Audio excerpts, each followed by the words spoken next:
Well, that was scary. I've just dropped off Elise at school, made my way home and tried to stop the SmartDrive and it didn't stop. I tapped or double tapped 6 or 7 times and it kept going. Collided with a bin, nearly crashed into someone's car, and the only way I was able to stop was to reach round behind my chair to turn the on and off switch off while I was moving. Hi, I'm Tania and I make videos about living positively with chronic illness and disability. I'm an ambulatory wheelchair user, which for me means that I can stand and walk a little but need to use a wheelchair to leave the house. I have hypermobile Ehlers-Danlos syndrome, which, as well as affecting my ability to walk, also affects my ability to self-propel my wheelchair. So for the past 4.5 years, I've been using a SmartDrive power add-on on my wheelchair, which we fundraised for. This is my second SmartDrive because my first broke after 1.5 years. Because I've been having problems with the bracket that attaches the SmartDrive to my wheelchair, the company we bought it from replaced the first SmartDrive.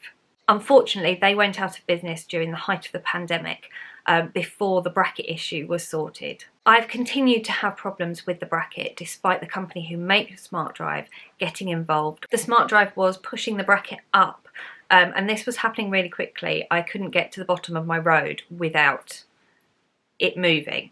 So I was having to adjust the SmartDrive every time I went out for it still to push up really quickly. Because the bracket came out of alignment, it ended up jolting my back, which has become more and more of a problem and more painful as time's gone on. And unfortunately, no one's managed to fix it. Permobil at one point said that, who are the people who make SmartDrive, said that my chair was out of alignment and that was causing the bracket to move.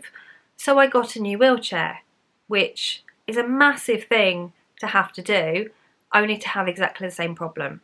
If I were to say that they'd been less than helpful, that would be an understatement. Over the past year, more and more things have been going wrong with my SmartDrive.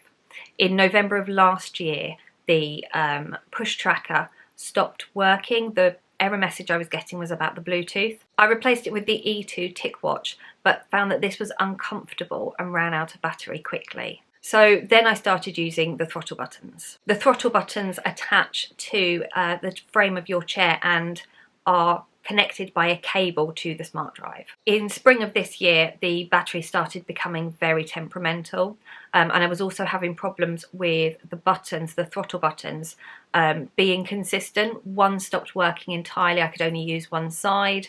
Then that side stopped working, but the other came back. And that's been getting gradually worse to the point where they are no longer working at all. I started to have to carry the battery charge around for the SmartDrive because I couldn't rely on it.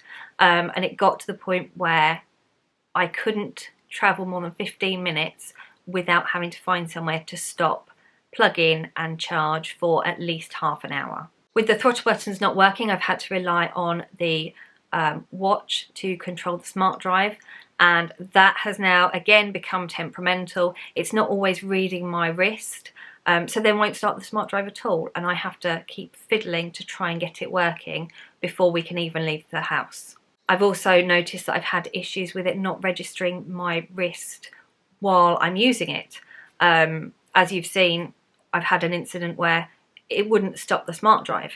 Other times it's either cut out or just not started up the SmartDrive. We've ended up with Permobil telling us that every major part of the SmartDrive needs replacing. However, there's also no guarantee that doing that work would actually fix the ongoing issue with the bracket. We calculated the cost of repairs along with maintenance and looked at that in the context of how long each of my SmartDrives have lasted, which, when you take out the time that we've been shielding or self-isolating, both SmartDrives have actually only had 1.5 years worth of use. We looked at this figure and it just isn't financially viable to put that money into the SmartDrive. In addition to all of the SmartDrive issues going on, we've also been put in a really difficult position with the school that Elise has been allocated to.